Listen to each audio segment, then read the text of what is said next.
Kinumpirma ng palasyo na pipirmahan na sa Lunes si Pangulong Ferdinand R. Marcos Jr. ang panukalang pambansang budget para sa susunod na taon.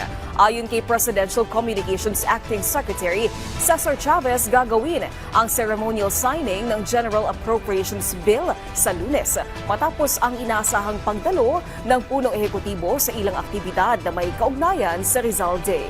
Pinulong na kahapon ng Pangulo ang economic cluster ng pamahalaan para i-review ang panukalang 2025 budget na nagkakahalaga ng 6.3 trillion pesos.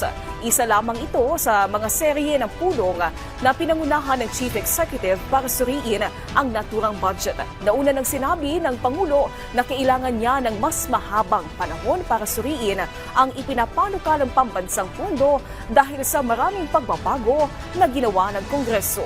Binigyan diin pa niya na nais niyang maging sigurado at maituon ang budget para sa priority projects ng pamahalaan.